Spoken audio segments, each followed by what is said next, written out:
예, 지금부터 2021 한반도 국제평화포럼 통일연구원 평화연구실 주간 세션을 시작하겠습니다. 이번 세션의 주제는 지속가능한 한반도 평화 실현을 위한 국제협력 방안입니다. 이번 세션의 좌장은 전병곤 통일연구원 선임연구위원께서 맡아주시겠습니다. 이제 좌장님께 마이크를 넘기겠습니다. 네, 안녕하십니까. 통일연구원 세션 사회를 맡은 전병곤입니다. 반갑습니다. 이번 세션의 주제는 지속 가능한 한반도 평화 실현을 위한 국제협력 방안입니다. 이 주제를 위해서 두 개의 발표 주제를 선정을 했습니다. 하나는 미중 전략 경쟁 속에서 한반도 평화를 어떻게 가져갈 것인가 이고, 또 다른 하나는 한국의 평화통일 공공외교에 대한 주변국의 인식을 파악을 하고 우리가 어떤 협력을 구축할 수 있을까, 협력 방안을 마련할 수 있을까, 이런 맥락에서 두 개의 발표 주제를 기획을 했습니다.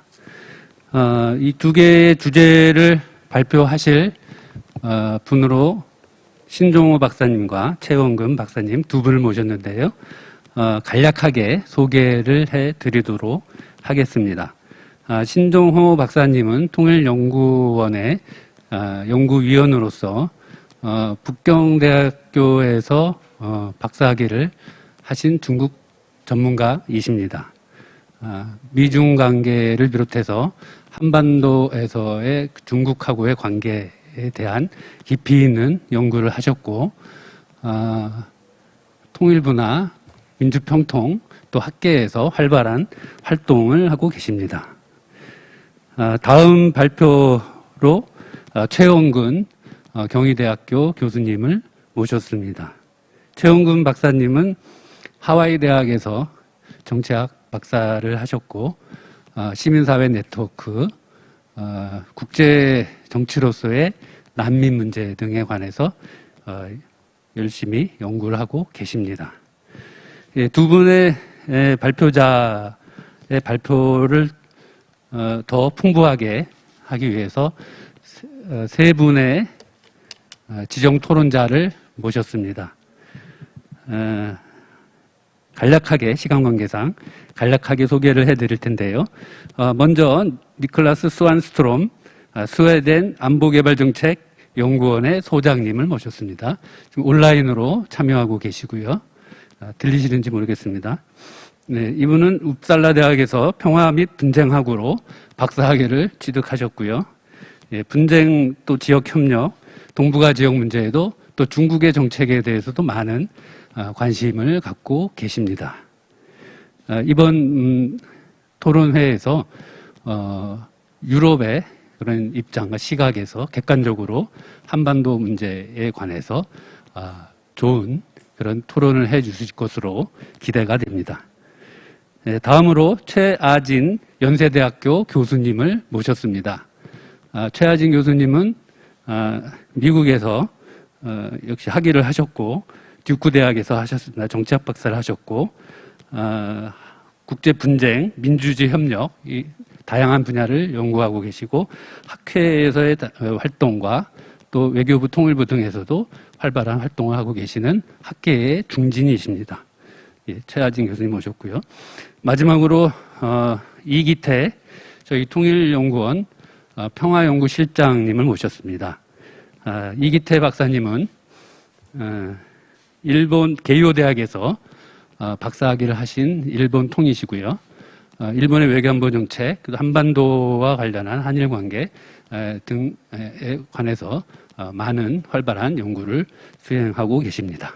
네, 그러면은 이렇게 간략하게 시간 관계상 짧게 소개를 드렸고요. 전체적인 진행 상황에 대해서 말씀을 드리도록 하겠습니다. 토론의 효율적인 진행을 위해서 발표를 먼저 다 하고요. 두 개의 발표죠. 한 후에 지정 토론자분들의 토론을 듣고, 그 다음에 온라인으로 참여하시는 분들이 있으시면은 그 토론하는 내용까지 다 합쳐서 답변을 듣는 그런 시간을 갖도록 하겠습니다. 예. 시간은 발표 15분에서 최대 20분을 넘지 않도록 두 분 발표자께서 해주시고요. 토론자분들은 7, 8분에서 10분 이내로 이렇게 토론을 해주시면은 감사하겠습니다. 그러면은 첫 번째 발표해 주실 신종호 박사님께 마이크를 넘기도록 하겠습니다. 네, 안녕하십니까. 통일연구원 신종호입니다. 오늘 한반도 국제평화포럼에서 미중관계와 한반도를 주제로 발표를 하게 돼서 영광이고 좋은 발표를 한번 이렇게 해보겠습니다. 제가 오늘 말씀드릴 내용은 미중 전략 경쟁과 한반도 평화 프로세스입니다. 제가 오늘 논의할 내용 크게 이제 한 3가지 정도가 될 것 같은데요. 첫 번째는 지금 요즘 국제 관계, 국제 질서와 관련돼서 모든 사안이 다 미중 관계로 치환되고 있는 그런 현실들이 많이 나타나고 있습니다. 그래서 이런 국제 질서의 변화, 미중 관계라고 하는 국제 질서의 변화가 그러면 한반도에는 어떤 영향을 미쳐왔는지에 대해서 한번 살펴볼 거고요. 대부분 부정적인 영향들을 많이 이야기를 하는데 반드시 그렇지 않은 상황도 있었다라는 말씀도 좀 드려보고자 합니다. 두 번째는 미중 전략 경쟁의 특징에 대해서 좀 파악을 할 필요가 있을 것 같습니다. 지금 현재 미국과 중국이 벌이고 있는 경쟁 혹은 갈등이 어떤 성격을 가지고 있는지에 대한 판단이 있어야지 우리가 그거에 대한 대응 방안을 만들 수 있지 않을까라는 생각이고요. 세 번째는 우리가 처한 전략 환경에 대한 좀 평가가 필요할 것 같습니다. 그 중에서 우리의 어떤 한반도 평화 프로세스에 상당히 관련성이 있는 파트너인 북한의 최근의 국가 전략 목표의 변화를 좀 볼 필요가 있을 것 같고, 이거에 대한 근거에 하에서 한국이 앞으로 제가 여기 평화 프로세스 재가동 방안이라고 했지만 사실은 평화 프로세스를 재가동하기 위한 조건, 여건이라고 보시면 될 것 같습니다. 그래서 크게 3가지 측면으로 나눠서 제한된 시간 내에 한번 말씀을 드려보겠습니다. 다 아시다시피 냉전 시기에 미소 양극 체제가 있었는데요. 지금 현재는 미중 경쟁 체제라고 표현이 되고 있습니다. 냉전 시기의 미소 양극 체제는 상대적으로 안정적인 체제라고 주장하는 분들도 많이 계십니다. 왜냐하면 상대방이 적이 명확하고, 그 다음에 소련과 미국을 중심으로 하는 어떤 진영 외교에서 서로가 큰 대규모의 세계적인 차원에서 전쟁이 발생하지 않았기 때문이다. 그리고 핵무기의 요인 여러 가지들을 제기하고 있습니다. 근데 탈영전 시기에 들어서면서도 여전히 전쟁은 일어나지 않았지만 오히려 그 경쟁이나 갈등이 다양하게 나타나고 있고 그 심도도 깊어지고 있는 것 같습니다. 그래서 냉전 시기, 탈영전 시기를 포함해서 이러한 국제질서 변화가 한반도에 대부분 부정적인 영향을 미쳤다라고 주장이 되고 있습니다. 실제로 냉전 시기에도 뭐 지금 가운데 보시면 그 닉슨 대통령의 72년 중국 방문이라든가 냉전의 해체 이런 것들이 한국에 한반도에 영향을 미쳤습니다. 예를 들어서 대표적으로 한국전쟁이 있고요. 그 다음에 미소 대탕트로 인해서 남북한의 7.3 남북공동성명으로 대표되는 한반도에서의 변화들도 있었습니다. 그리고 한중수교도 있었죠. 대부분 긍정적, 부정적 영향들을 다 가지고 있다고 생각합니다. 특히 한중수교 같은 경우에는 과거에 적대국이었던 한국과 중국이 냉전의 종식으로 인해서 수교를 이루게 되는 반드시 부정적인 영향만은 아닌 상황들이 발생을 했습니다. 탈냉전 시기를 보더라도 미국이 90년대 초중반 2008년 전까지 단극 체제를 기본적으로 유지하고 있었음에도 불구하고 2001년 9.11 테러를 전후로 해서 미국 중국과 협력을 모색하게 되죠. 그리고 2008년 2009년을 접어들면서 글로벌 금융위기라든가 또 중국이 2009년에 세계 경제 2위 경제대국으로 올라서는 과정에서 이제는 중국도 강대국으로서 뭔가 미국과의 격차를 줄였다라고 생각을 하고 있었고, 오바마 트럼프 시기를 지나면서 이러한 경쟁들이 격화되고 있습니다. 지금 가장 대표적인 사례가 인도태평양 전략과 중국의 1대1로를 둘러싼 국가적인 차원에서의 전략 경쟁이 펼쳐지고 있고요.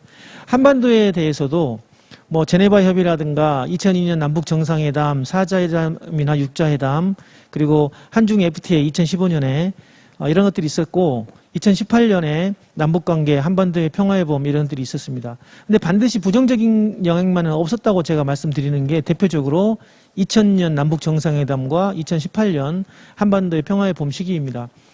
2000년 당시에 90년대 중후반부터 80년대 말부터 미중 관계는 계속적으로 갈등 부분, 특히 무역 통상 분야 갈등을 겪고 있었죠. 그 과정에서 남북한의 지도자들이 미국과 중국을 설득하고 하는 과정에서 남북 정상회담이 개최가 됐었습니다.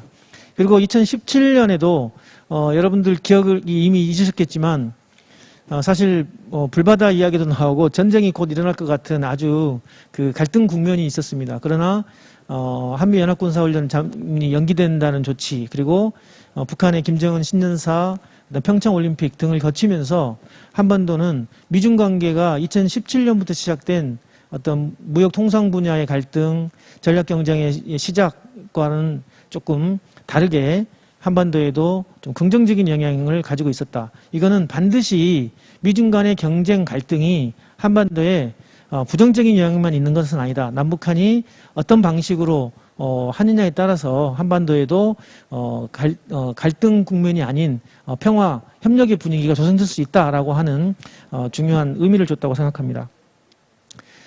강대국 패권 경쟁과 관련돼서 저는 미국과 중국은 지금 현재 일반적인 강대국 간의 경쟁이라기보다는, 그리고 군사력을 사용하는 패권을 둘러싼 제로섬적인 거라기보다는 오히려 핵심 이익을 둘러싼 전략적 경쟁 관계라고 표현을 많이 합니다.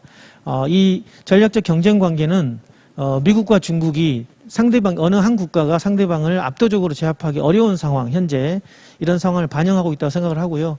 그래서 요즘에 나오는 신냉전이라는 단어에 대해서 약간은 저는 아직은 신냉전으로 모든 걸 다 설명하기에는 부족하다라고 생각을 하고, 저는 전략 경쟁이라는 단어로 미중 관계를 규정을 좀 할 필요가 있다 생각합니다.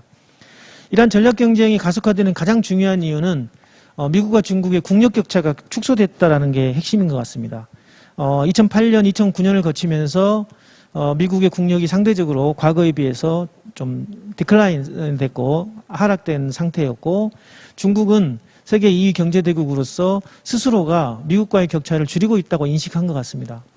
여기에 미국과 중국이 기본적으로 가지고 있던 전략적인 불신들이 있었고요. 그 다음에 이제 이익의 범위들이 기존에 중국이 가지고 있었던 이익의 범위가 이제 전 세계적으로 지역적으로 확대되는 추세가 있었고, 미국도 여기에 맞대응하는 과정이 있어서 전략 경쟁이 가속화됐고요.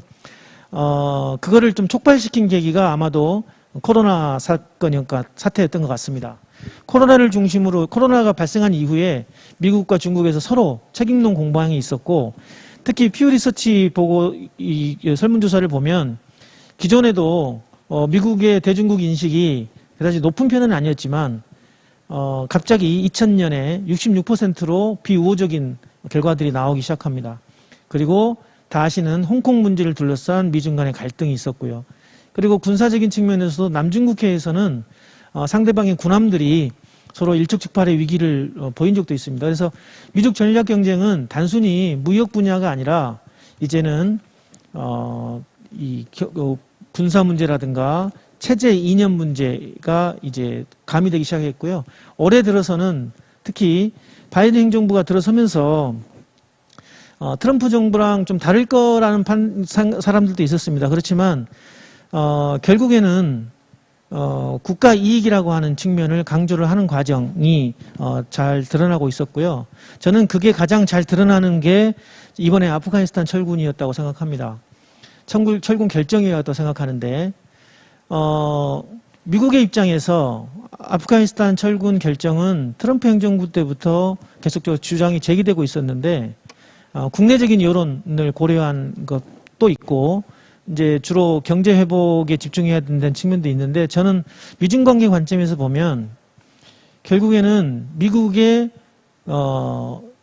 대중국 정책, 견제와 압박이라고 하는 대중국 정책에 집중하기 위한 선택이라고 보는 측면도 여전히 상당히 강하다라고 생각을 합니다.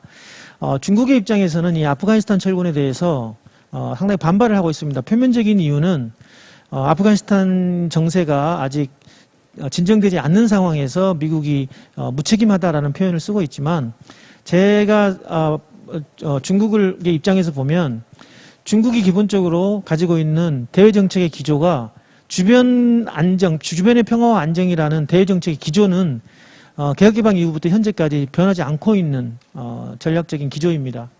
근데 아프가니스탄에서 어떤 이 지금 불안정 상태가 지속되고 있는데 중국이 접경 지역입니다. 아프가니스탄하고. 이런 상황에서 중국의 어떤 그 지금 국내 정치라든가 그 코로나 극복이라든가 이런 부분에 집중할 수 있는 힘을 분산시키는 거기 때문에 상당히 중국에서는 강하게 반응을 하고 있는 걸로 생각을 합니다. 저는 트럼프 행정부와 바이든 행정부의 정책이 상당 부분 많이 대비가 된다고 생각하지만 대중국 정책에서만큼은 상당한 일치를 보이고 있다라고 생각을 하고 있고요. 그리고 결국에는 트럼프 행정부의 정책 플러스 알파, 트럼프 플러스 알파라고 저는 생각합니다. 대중국 정책에서만큼은. 그래서 전략적 경쟁자로 보는 인식은 지속적이고 그다음에 견제와 압박은 되는데 트럼프 행정부 때보다 훨씬 더 정교하고 세련된 방식으로 견제와 압박을 하고 있다라고 평가를 하고 싶습니다. 바이든 행정부가 지금 미국의 대중국 인식과 관련돼서 크게 세 가지 측면에서 전개를 하고 있다고 발표를 하고 있습니다. 갈등, 경쟁, 협력 세 가지가 있는데 결국에는 미국에서는 경쟁을 더 중시하고 있는 것 같다라는 생각입니다. 왜냐하면 갈등을 계속적으로 지속했을 경우에 미국이 받을 수 있는 어떤 영향, 부정적인 영향도 분명히 있습니다. 특히 무역 통상 분야에서는 확전을 자제하고 있는 것 같습니다.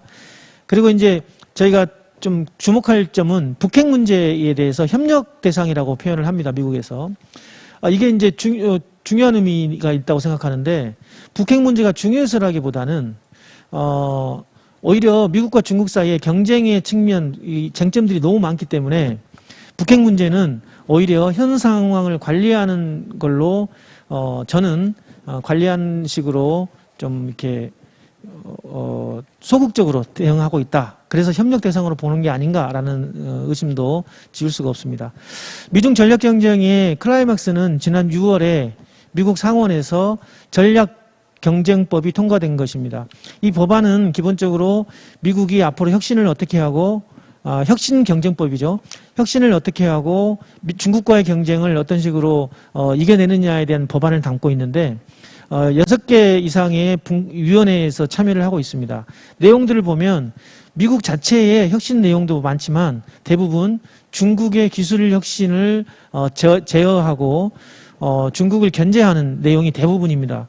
그래서 이 부분은 앞으로 미중 관계를 바라보는 이 관점을 정립하는데 좀 중요한 이 법안으로 작용을 할 가능성이 상당히 높아 보입니다. 시간이 없으니까 중국의 입장은 기본적으로 현재의 중국의 국력 격차, 미국과의 관계, 중국 국내적인 문제, 내년에 중국이 당대회를 개최합니다. 그리고 1월에는 동계올림픽을 개최합니다. 그래서 중장기적으로 미국에게 장기전 태세를 가져가겠다라고 하는 게 중국의 입장입니다. 그중에서 강조하는 게 과학기술 혁신, 자립자강이라는 표현, 그 다음에 쌍순환이라고 하는 내수 확대, 자본 유치를 중심으로 중장기적으로 미국의 견제에 대응해 나갔다라고 하는 게 중국의 기본적인 대응 태세라고 볼 수 있습니다. 저는 미중 전략 경쟁이 동아시아에 미치는 영향은 크게 많이 있지만 가장 중요한 거는 냉전 시기에 보였던 진영 외교가 다시 부활할 가능성이 높다라고 생각을 합니다. 지금 현재 미국은 동맹을 중시하는 바이든 정부의 정책에 맞춰서 한미일 안보협력을 강조하고 있고 쿼드 플러스를 강조하고 있습니다. 그리고 민주주의 국가들 중심으로 해서 민주주의를 위한 정상회의를 준비하고 있습니다. 반면에 중국은 미중 전략경쟁 측면에서 북한, 중국과의 협력을 강조하고 있고요. 지난 7월에는 북중 동맹을 다시 갱신하는 공식화를 했습니다. 그리고 중부 유럽이나 동부 유럽 국가들과 협력도 2월에 강조를 했고 이란과도 협정을 맺었습니다. 이처럼 과거의 냉전 시기와는 다르지만 기본적으로 진영을 구축하고 확대하고 공고화하는 노력들이 있습니다. 이 과정에서 미국과 중국이 한반도에 대해서 자기 진영으로 끌어들이기 위한 노력을 한다라는 측면에서 한국에게는 상당한 시련이 닥칠 가능성도 배제할 수 없다라고 생각합니다. 제가 북한 노선 변화를 간단하게만 말씀드리겠습니다. 북한은 그러면 북한의 입장은 뭐냐라고 생각하는데 저는 북한이 상당히 중요한 결정을 한 거를 하나 소개해드리고 뭐 다른 부분은 생략을 좀 하겠습니다. 북한은 2016년에 김정은 위원장이 핵경제 병진 노선을 이야기한 다음에 2018년 3월에 그 북중 정상회담을 개최를 하죠. 그리고 4월에 판문점 선언을 대비를 합니다. 그 남북 정상회담을 대비를 하는데 그 과정에서 2018년 4월 20일 날 당 7기 3차 전원회의를 개최하면서 경제건설 총력 집중 노선이라는 표현을 합니다. 저는 이거를 중국에서 말하는 소위 말하는 개혁개방의 또 다른 표현이라고 말씀을 드리는 겁니다. 뭐냐면 중국에서도 78년 12월에 공산당 중앙위원회 회의를 열면서 개혁개방이라는 거를 우리가 천명했다고 우리가 알고 있죠. 당시에 등소평이 개혁개방이라는 표현을 쓴 게 아니고 경제건설에 중국의 모든 역량을 집중하겠다. 경제건설이 하나의 중심이다. 이런 표현을 썼습니다. 그게 지금 우리가 개혁개방이라고 표현을 하고 있는 거죠. 그래서 저는 2018년을 전후로 해서 북한의 국가 전략 노선이 바뀌고 있는데 그 과정에서 남북 간의 관계, 북미 관계 이런 부분들을 좀 개선, 새로운 관계로 정립하고자 했다라고 합니다. 생각합니다. 그러나 그게 19년 북미 협상이 결렬되고 2020년에 북한의 어떤 여러 가지 삼중고라든가 대북 제재 이런 부분들 코로나19 겹치면서 현재는 그러한 전략 노선을 펼치기 어려운 구조가 돼 있다. 그래서 올해 1월에 당대회에서 북한이 자력갱생을 급기야 이야기를 합니다. 이 자력갱생은 중국에서 대약진 운동할 때 했던 표현들이었고 실제로 대외적인 교류가 원활하지 않은 상황들, 외부적인 환경이 안 좋을 때 이렇게 표현을 했는데 현재 북한은 그렇게 인식을 하고 있는 것 같습니다. 그래서 그 대미 정책에 대해서는 적대시 정책 철회를 요구하고 있는 것이죠. 그래서 지금 당대회 이후에 북한의 정책을 보면 기본적으로 미국이 어떠한 조건을 제시한다고 하더라도 적대시 정책과 관련된 소위 말하는 근본 문제 해결과 관련이 돼 있지 않으면 미국의 제안을 받을 가능성이 쉽지 않다라고 생각이 좀 듭니다. 그 대표적인 게 이제 북중 관계를 강화하고 있는 상황들이 저는 그게 대표적인 사례라고 생각을 하고요. 예, 시간이 많이 갔기 때문에 최근에 바이든 행정부가 대북 정책에 대해서 상당한 이렇게 세부적인 내용을 이야기를 했죠. 그러나 북한은 여기에 대해서 결국에 적극적인 반응을 하지 않고 있습니다. 그 이유는 아마도 미국의 의도를 여전히 확신하지 못하고 있다라는 측면도 있는 것 같고요. 특히 북한이 요구하는 근본 문제와 조금 동떨어져 있다라고 판단하는 것 같습니다. 그래서 단순히 한미 연합 군사훈련이라든가 북한에 대한 어떤 그 긍정적인 조치들이 북한의 입장에서 적대시 정책과 연결되지 않는다면 당분간 내년 정도까지라도 그 북한이 대북 정책, 미국의 대북 정책을 전면적으로 수용할 가능성이 그다지 높지 않아 보인다라고 평가할 수 있을 것 같습니다. 이제 마지막으로 평화 프로세스 재가동 방안인데요. 이건 사실은 평화 프로세스를 재가동하기 위한 일종의 여건이라고 생각합니다. 한반도 전략 환경에 대한 평가가 필요한데 저는 그보다 중요한 게 미중 전략 경쟁이 가지고 있는 속성을 파악하는 게 더 중요하다 생각합니다. 가장 중요한 속성은 저는 장기화된다라고 생각하는 겁니다. 단순히 조만간 빠른 시일 내에 미국이 중국을 소위 말하는 격차를 벌릴 가능성도 많지 않고 중국이 빠른 시일 내에 미국을 추월할 가능성도 높지 않습니다. 그래서 20, 30년 이상은 이러한 사안별로 경쟁하고 협력하는 갈등이 장기화될 가능성이 있다. 그래서 우리는 어떤 특정 사건이 발생을 했을 때 일희일비를 하지 않는 게 오히려 중요한 정책 결정의 스탠스가 되지 않을까 생각을 하고 있고요. 그 다음에 복합적이라는 부분도 상당히 중요한 것 같습니다. 단순히 군사 안보적으로 인도태평양 전략 1대1로 그 다음에 쿼드 플러스로 이렇게 갈등을 하고 있지만 그 안에는 쿼드만 해도 여러 가지 사안들을 가지고 사안별로 협력할 수 있는 공간들이 열려 있습니다. 그래서 단순히 경쟁, 갈등 이렇게 나누는 것보다는 상당히 복합적이다는 부분을 우리가 감안을 해야 되기 때문에 과거에 비해서 좀 더 정교한 내용들이 우리의 정책으로 마련돼야 되지 않나라는 생각을 합니다. 네. 예, 이제 마무리하겠습니다. 그 평화 프로세스를 가동하기 위한 조건 중에 우리가 중시하는 가치 이념들이 있습니다. 제가 오른쪽에 자유민주부터 시작해서 평화, 그다음에 혁신, 협력 이런 부분이 있는데 이런 내용들이 우리 외교안보 정책에 충분히 반영될 필요가 있다라고 저는 생각을 하고 있고요. 그 다음에 남북 협력도 중앙정부가 쉽지 않는 구조에서는 좀 다원화될 필요가 있고, 그 다음에 북한의 니드를 북한의 수요를 반영을 할 필요가 있다라고 생각을 합니다. 그 마지막으로 북미 관계 개선을 저는 중시하고 있는데요. 이 북미 관계 개선이라고 하는 거는 사실은 미국의 대중국 전략의 핵심이 결국에는 북한을 어떤 식으로 다루느냐에 따라서 대중국 정책에 쏟을 수 있는 자원들을 조금 덜어낼 수 있다, 부담을 덜어낼 수 있다라고 생각을 하기 때문에 북미 관계 개선, 궁극적으로는 북미 수교죠. 북미 수교를 위한 다양한 노력들이 있어야 된다라고 생각을 합니다.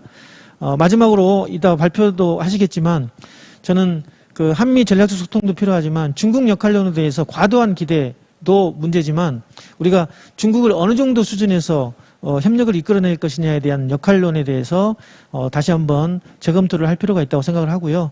결국에는 우리가 한반도 평화 프로세스의 핵심 용어는 저는 평화라고 생각합니다. 이 평화를 위해서 우리가 주변 국가와 어떤 공감대를 이룰 것인지, 그리고 국내적으로 평화를 이루기 위한 어떤 노력을 할 것인지에 대한 국내적인 대외적인 공감대 노력이 필요하고 그 주요 활동 중에 하나가 저는 공공외교라고 생각합니다. 그래서 이상으로 제가 평화 프로세스 재가동 방안이지만 어쨌든 평화 프로세스를 다시 이끌어내기 위한 조건이라고 이해해 주시면 좋을 것 같습니다. 예, 이상 발표를 마치겠습니다. 네, 감사드립니다. 시간을 많이 못 드려서 죄송하고요. 이따가 토론 시간에 다시 또 발언할 수 있는 기회가 있으리라고 생각됩니다. 신종호 박사님은 미중 전략 경쟁 체제를 국제 질서와 지역 구조 속에서 규정을 하신 후에 북한 노선의 변화와 또 한반도의 정세 속에서 한반도 평화 프로세스를 재가동할 수 있는 그런 방안을 국내, 국제, 그리고 한반도 차원의 복합적인 그런 대응 전략 차원에서 제시를 하고 있습니다. 구체적인 내용들은 이후에 토론 시간에 좀 더 논의를 진행하도록 하고 다음 발표 주제로 넘어가도록 하겠습니다. 최홍근 교수님. 네. 네, 안녕하십니까. 오늘 한국의 평화통일 공공외교 인식과 전망이라는 주제로 발표를 하게 된 경희대학교 최원근입니다. 먼저 오늘 발표는 통일연구원과 한국외국어대학교 HK 플러스 국가전략사업단의 공동 연구과제 중에 전문가 인식조사 부분을 바탕으로 말씀을 드린다는 걸 먼저 말씀드리고 본격적인 내용으로 들어가도록 하겠습니다. 네, 먼저 한국의 공공외교와 평화통일 관련된 이론적인 내용을 간략하게 짚고 넘어가겠습니다. 조셉 나이의 소프트파워라는 개념이 이제 공공외교의 그 바탕으로 최근에 많이 활용이 되고 있는데요. 공공외교를 간단하게 정리하자면 그 강압적인 힘보다는 상대를 매력을 통해서 설득하고 상대 국가의 여론을 움직이는 개념이다라고 간단하게 생각하면 되겠습니다. 그래서 한국에서도 2010년을 공공외교의 원년으로 선포한 이후에 전통적인 외교 정책에 더해서 공공외교, 소프트 파워를 중심으로 한 공공외교 개념을 도입하고 있고, 그런 맥락에서 2010년 이후에 한국의 통일 외교에서도 어떤 통일을 위한 정치적, 물질적 환경을 조성하고 추구한다는 의미였던 통일 외교에서를 넘어서서 주변국 국민들을 대상으로 한반도의 통일의 정당성과 당위성에 대한 이해와 공감, 지지를 끌어내도록 낸다라고 하는 통일 공공외교의 개념이 도입된 바 있습니다. 그런데 저희 연구가 이제 관심을 가지는 부분은 통일이라는 개념이 결코 평화와 분리될 수 없다라는 점에 좀 주목을 하면서 통일 공공외교를 넘어서서 평화 공공외교, 그리고 통일과 평화 공공외교라고 하는 개념에 대해서 우리가 좀 다시 관심을 기울일 필요가 있다. 그리고 우리의 현실과 앞으로의 미래를 좀 그려볼 필요가 있겠다라는 생각에서 저희의 이 연구를 준비를 했고요. 특히 지난 2012년에서 13년 사이에 있었던 한반도 통일 공공외교 추진 전략이라고 하는 연구 과제를 시행한 지 거의 10년 정도가 지난 현 시점에서 한국의 통일 공공외교 그리고 평화 공공외교는 어떻게 변화했을까를 살펴보고자 하는 목적으로 지금 진행 중인 과제입니다. 연구 설계는 시간 관계상 아주 간략하게만 말씀드리겠습니다. 기본적으로 평화 및 통일 공공외교에 대한 현황, 효과, 방향성 등을 조사하기 위해서 한반도 한국과 주변 4개국, 미국, 일본, 중국, 러시아의 한반도 전문가들을 대상으로 설문조사를 실시했고 학계 외에 정부와 공공 영역, 그 다음에 시민사회, 언론, NGO, 기업, 문화 등의 시민사회 영역의 전문가들을 포함하고자 시도를 했습니다. 그래서 기본적으로 대략 100명 정도의 그를 대상으로 설문조사를 실시하려고 했는데 실제로는 그렇게까지는 저희가 하지는 못했고요. 설문지에서는 특히 중요한 부분은 공공외교 분석의 5단계 프레임이라고 하는 목표, 주제, 자원 및 자산, 매체 및 수단, 대상에 대한 질문으로 저희가 구성을 함으로써 통일 공공외교와 평화 공공외교의 외교를 저희가 종합적으로 분석하는 데 좀 도움을 주고자 그렇게 시도를 했습니다. 네, 저희가 전문가를 대상으로 설문조사를 진행하면서 몇 가지 어려운 부분이 있었는데 지리적인 한계와 온라인 설문조사를 진행하면서 온라인 플랫폼의 일부 국가 참가자들이 접속하지 못하는 좀 문제가 있어서 그런 부분을 극복하는 데 어려움이 있었고 언어적 차이에 따른 번역의 문제가 또 있었습니다. 그리고 주변 국가의 정치적 어떤 문화적 차이로 인해서 특히 일부 구체적으로 말씀드리면 중국 같은 경우에 지금 공산당 창설 100주년 관련된 좀 정치적인 과정 속에서 이 좀 민감한 의제에 대한 설문 참여에 부담을 느끼시는 분들이 많아서 저희가 조금 이 설문 조사를 진행하는데 어려운 부분도 있었습니다. 네. 기본적으로 저희가 대략 68명 정도가 참여를 했고 생각보다 미국과 중국에서 좀 참여가 저조한 부분이 저희가 아쉬운 부분인데 그래도 일본, 러시아, 한국 등에서 골고루 참여를 해주셨습니다. 그리고 대부분의 경우 40대, 50대의 경력 한반도 관련 연구나 현장 경력이 10년에서 20년 사이에 계신 분들이 주로 참여를 해주셔서 저희가 전문가를 대상으로 하는 설문조사라고 하는 취지에는 부합하는 그런 결과를 얻을 수 있었습니다. 네, 이제 본격적으로 설문조사 결과 분석에 대해서 말씀을 드리겠습니다. 그런데 이 설문조사 결과 분석이 아직도 사실 진행 중인 관계로 제가 심도 있는 분석을 하기보다는 여러 가지 그 의미 있는 결과들을 좀 짚어드리면서 소개하는 것을 중심으로 진행하도록 하겠습니다. 먼저 전반적으로 한반도 통일 공공외교와 한반도 평화 공공외교에 대한 전반적인 평가를 좀 살펴봤는데요.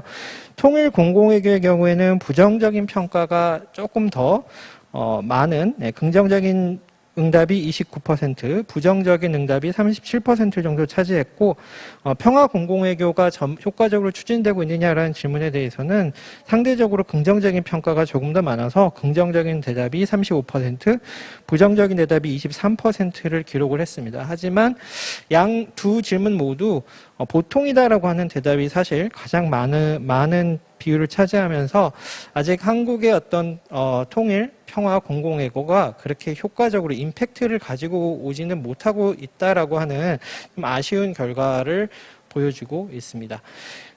근데 더 흥미로운 부분은 이 답변에 대해서 두 가지 질문, 통일 공공외교와 평화 공공외교가 효과적으로 진행되고 있느냐라는 답변에서 국가별로 매우 상이한 답변을 했다는 것입니다. 먼저 중국과 러시아 같은 경우에는 긍정적인 답변을 한 비율이 부정적인 답변을 한 비율보다 훨씬 많은 것을 확인할 수 있습니다. 반대로 한국이 전통적인 우방국가라고 생각했던 미국과 일본에서는 통일 공공외교가 오히려 부정적이다, 효과적으로 시행되고 있지 못하다라고 하는 답변이 더 많은 그런 결과가 나왔고, 이런 결과는 평화 공공외교에 대한 평가에서도 유사하게 나타나고 있습니다. 그리고 저희가 설문조사 결과를 분석하면서 깜짝 놀랐던 것은 이렇게 미국과 일본, 중국과 러시아의 답변이 뚜렷하게 갈리는 현상이 꾸준히 발견되고 있고, 보다 심도 있는 분석이 필요한 부분인데, 미국과 일본은 대체적으로 한국의 공공외교, 통일과 평화 공공외교에 대해서 다소 부정적인 입장이고, 중국과 러시아가 상당히 긍정적인 평가를 하고 있다는 부분이 저희 설문조사를 관통하는 아주 뚜렷한 추세로 나타나고 있습니다. 다음으로 일단 통일 공공외교를 바라보는 시각들인데요. 여기에서는 우리가 통일 공공외교를 얼마나 효과적으로 하고 있는지 조금 더 구체적으로 지속성, 매체, 자원, 목표 등에 대해서 좀 구체적인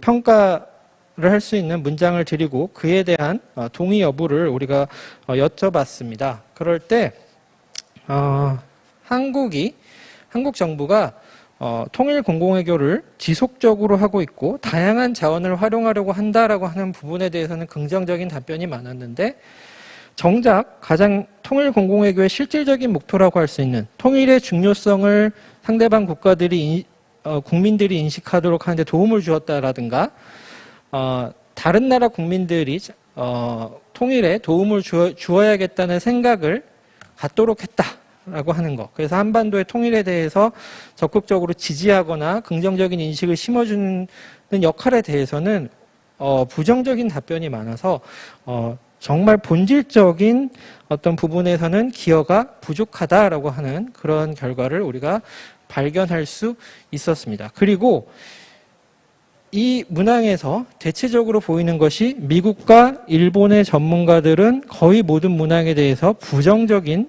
입장이 훨씬 더 강한 것을 발견할 수 있었고, 중국과 러시아의 응답에서는 긍정적인 답변들을 거의 모든 설문 영역에서 발견할 수 있었습니다. 뒤이어서 똑같은 질문을 평화 공공외교를 바라보는 시각으로 저희가 똑같은 질문을 던졌는데, 여기에서는 그래도 조금 더 긍정적인 답변을 얻었습니다. 그래서 거의 모든 부분에서 긍정적인 비율이 좀 더 많았고, 맨 마지막에 있는 한반도 평화 구축에 도움을 줘야겠다는 생각을 갖는데 기여했는지 물어보는 항목에 대해서만 부정적인 답변이 좀 더 많았었습니다.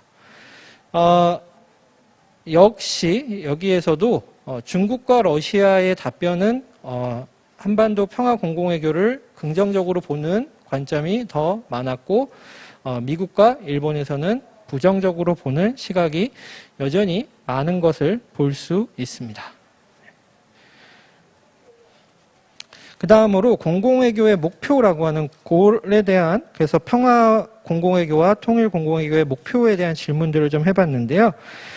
통일 공공외교의 목표는 무엇입니까? 라고 하는 질문에서 한반도 평화 안정 증진과 북핵 문제 해결의 필요성을 홍보하는 것이 중요한 목표다라고 라는 부분의 답변이 가장 많은 비율을 차지해서 통일 공공외교인데 정작 통일의 필요성을 홍보하는 부분이 통일 공공외교의 목표가 되어야 한다라고 하는 것은 12%에 그치는 걸 좀 발견할 수 있었습니다. 그래서 이런 부분도 상당히 흥미로운 결과여서 통일 공공외교가 오히려 한반도의 평화 안정 증진에 기여해야 된다라고 하는 답변은 좀 흥미로운 부분이라고 볼 수 있을 것 같습니다.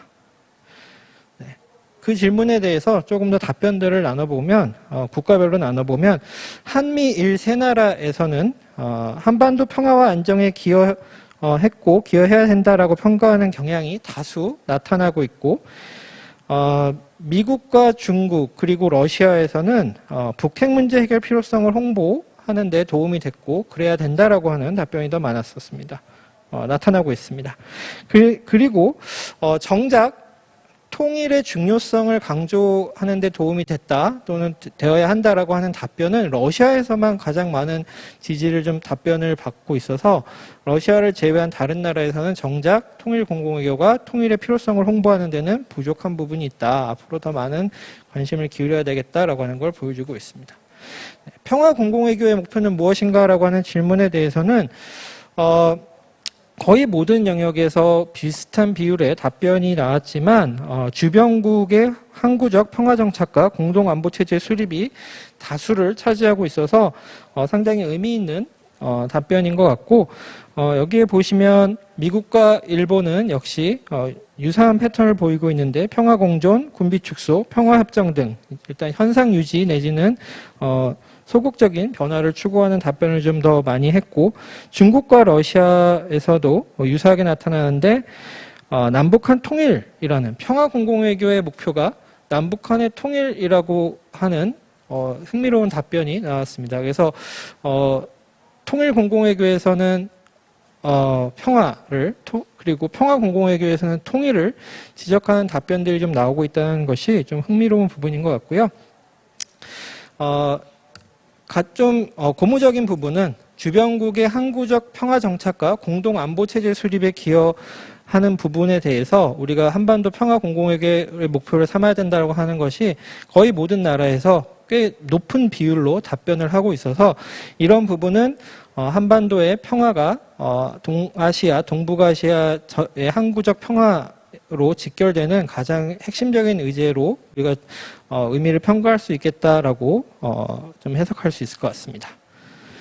그 다음에 공공외교의 주체에 대해서 좀 살펴봤는데요. 여기에서는 압도적으로 한국의 공공외교, 평화공공외교, 통일공공외교는 정부가 주도하고 있다. 그래서 정부 내지는 민관 혼합형이다라고 하는 대답이 압도적으로 많이 나왔습니다. 실제로 구체적으로 어떤 주체들이 핵심적인 역할을 담당하는가에서도 정부 부처 또는 정부 산하 기관의 비율이 압도적으로 높은 걸 볼 수 있고요. 그것은 통일 평화 공공외교에서도 거의 유사한 형태의 답변을 보이고 있습니다. 그래서 민간 영역의 어떤 역할이 제대로 나타나지 않고 있다는 걸 보여주고 있어서 앞으로 통일 공공외교와 한반도 평화 공공외교에서 우리가 민간의 참여 역할을 어떻게 증진시킬 것인가, 촉진시킬 것인가에 대한 고민이 필요하다는 것을 보여주는 부분인 것 같습니다. 공공외교의 매체와 자원에 대해서 좀 말씀을 드리면 일단 통일 공공외교에 있어서는 신문 방송 같은 구 미디어 그리고 인터넷 소셜 네트워크 같은 신미디어 그리고 정책 홍보지 같은 전통적인 어떤 인쇄물 같은 것들이 주요한 매체로 언급이 되고 있는데 이 부분은 이제 평화 공공외교에서 살짝 다르게 나타나고 있습니다. 물론 신구 미디어, 언론이나 인터넷이 중요하다는 것은 변함이 없지만 평화 공공외교에서는 정책 홍보지 같은 정부의 어떤 공식 간행물의 비율이 줄어들고 문화예술 또는 스포츠 행사의 비율이 3위로 올라오는 것을 볼 수 있습니다. 그래서 평화 공공외교의 효과적인 매체로 정부 주도의 어떤 이니셔티브들보다는 다양한 민간 영역이 소프트 파워의 도구들을 활용할 수 있도록 촉진하는 것이 더욱 효과적인 방안이 될 것이다. 특히 중국에서는 이 문화예술 스포츠 행사라는 답변이 55%를 차지해서 과반수 이상을 차지했고 러시아에서는 교사 및 교과서라고 해서 이 교육 역할을 크게 주목하는 결과가 나왔었습니다. 저희가 따로 슬라이드를 준비하지 않았지만 그런 부분에서 한반도 평화를 알리는 데는 이런 그 민간 영역의 역할 그리고 문화와 교육 등의 역할이 중요한 부분으로 주목을 해야 될 필요가 있을 것 같습니다.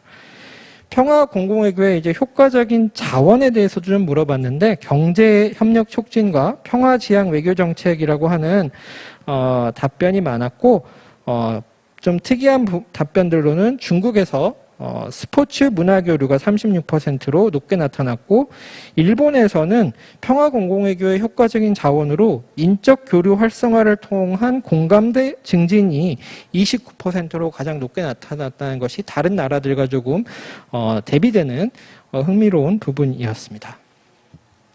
네, 이제 도전과 전망을 좀 정리를 좀 해보겠습니다. 그래서 통일 공공외교의 걸림돌은 무엇이냐라고 하는 답변에서 남북한 간의 상호 불신과 북한 핵 문제가 거의 비슷한 비율로 답변을 중요한 부분을 차지를 했고요. 또 주변국의 우려, 통일 한국에 대한 주변국의 우려가 걸림돌이다라고 하는 것이 3위를 차지했습니다. 근데 이것을 또 다시 국가별로 분리해서 따져보면 미국, 일본, 한국이 거의 유사하게 주변국의 우려와 북한 핵 문제를 걸림돌로 지적했는데 중국과 일본은 남북한의 상호 불신 그리고 러시아에서는 남북한 주민의 통일에 대한 거부감이라고 하는 좀 답변을 보여서 이 부분도 통일 공공외교의 걸림돌로 지적하는 것들이 미국, 일본, 한국과 중국, 러시아가 뚜렷하게 갈리는 부분을 볼 수 있었고요.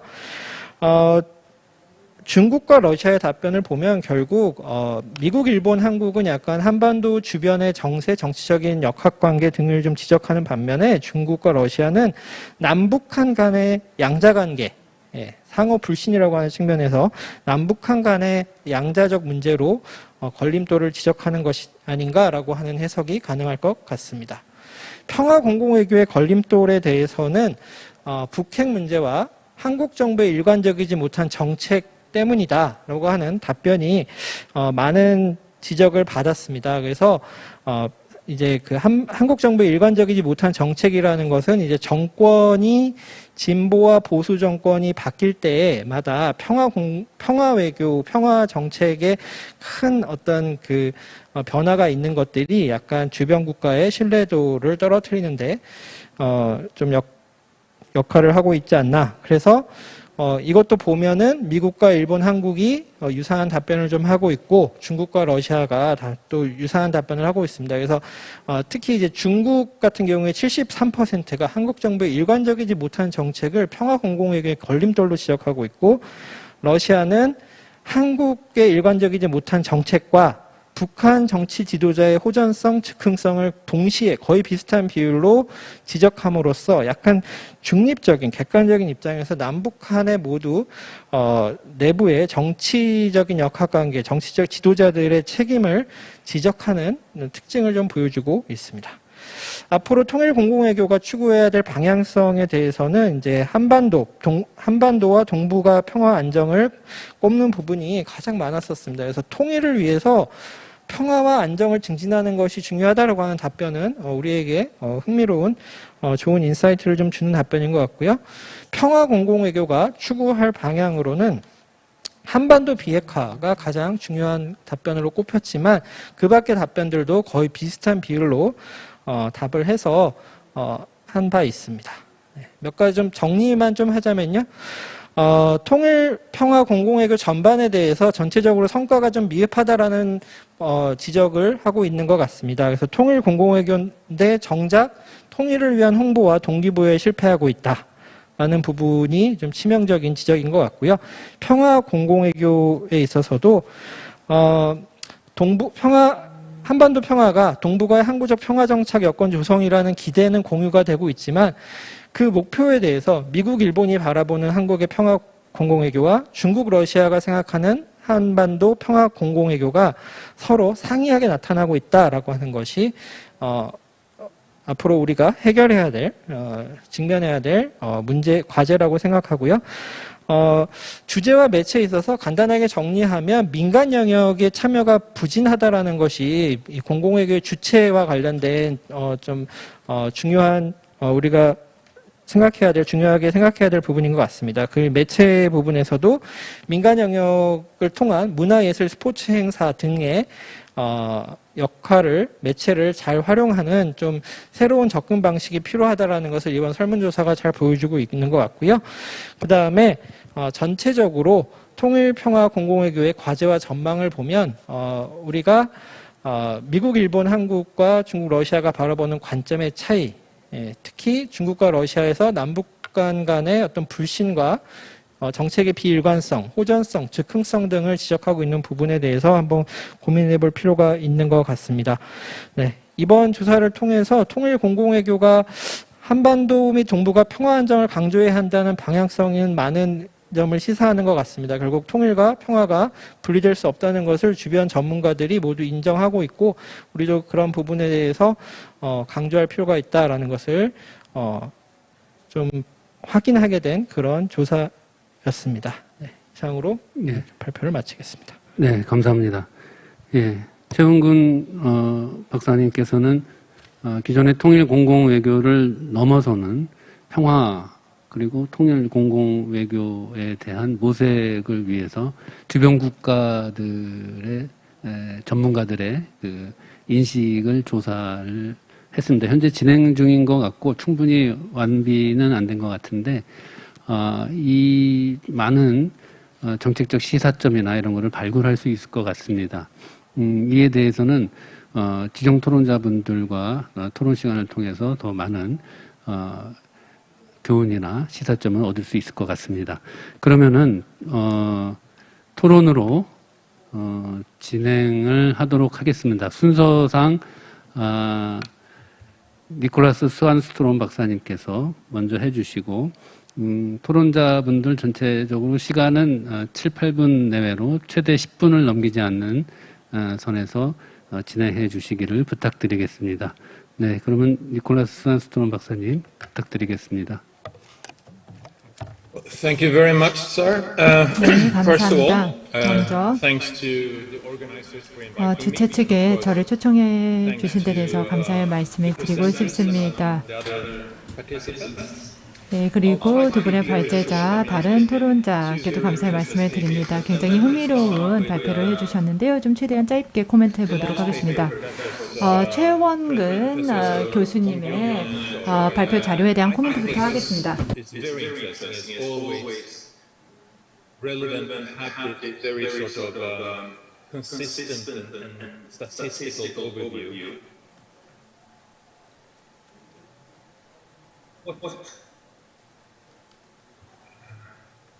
What strikes me really is one relationship. I mean, 굉장히 흥미로웠던 것은 this is very interesting. 이제 국가별로 또 응답이 굉장히 다르다고 또 말씀을 해주셨는데요. 그런데 아까 말씀하셨듯이 이제 NGO라든지 학계라든지 또 정부 기관들에 몸을 담고 계신 분들이 이 설문지의 참여자라고 말씀하셨는데 그러면은 자신의 분야에 따라서 또 답변이 조금 다를 수 있을 것 같습니다. 그래서 예를 들자면은 뭐 학계는 이렇게 생각하는데 정부나 공공력은 다르게 생각을 할 수도 있거든요.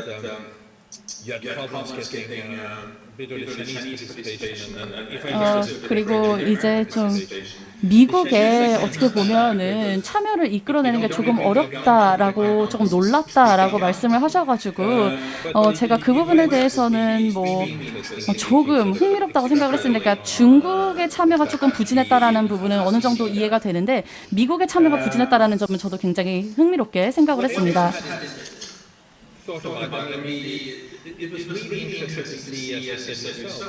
그리고 굉장히 또 흥미로웠던 점은 이제 우리의 주변 이제 한국의 동맹국 즉 일본과 미국이 좀 부정적인 답변들을 많이 내놨다는 것입니다. 근데 왜라고 생각을 해볼 때 기대와 관련된 것이 아니었을까. 동맹국들의 그 한국에 대한 기대가 너무 컸기 때문에 그런 결과가 있었던 것은 아닐까라고 생각을 듭니다. 예를 들자면 중국이나 러시아 같은 경우에는 이제 대한민국이 성과를 많이 내지 않는 것에 대해서 오히려 만족을 하는 상태이기 때문에 긍정적인 답변을 주었지만 미국과 일본은 그만큼 기대가 컸기 때문에 이제 이런 답변이 나왔던 것은 아닐까라는 생각을 합니다. 그리고 또 한국 정부의 이제 비일관적인 정책에 대해서 또 얘기를 하셨는데요. 그게 아무래도 민주주의의 부정적인 부분이기는 하죠. 그리고 물론 중국이라든지 이제 비민주 국가들로부터 이에 대해서 비난을 듣기도 합니다. 그런데 제 생각에는 이것이 굳이 이제 정치적인 그런 부분이 조금 반영된 것이 아닌가 싶고요. 그리고 한국인들의 인식에 대해서는 사실은 코로나 때도 불구하고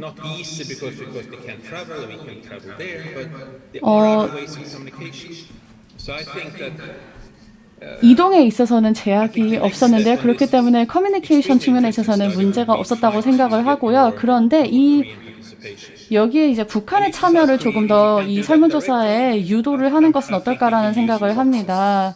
그래서 만약에 한국에서 직접적으로 그런 응답자들을 이제 모을 수가 없다면은 대리로 누군가 다른 국가가 좀 개입을 해서 좀 할 수 있지 않을까라는 생각이 듭니다. 네, 신 박사님 논문에 대해서 말씀을 드리기 전에 말씀드리겠습니다.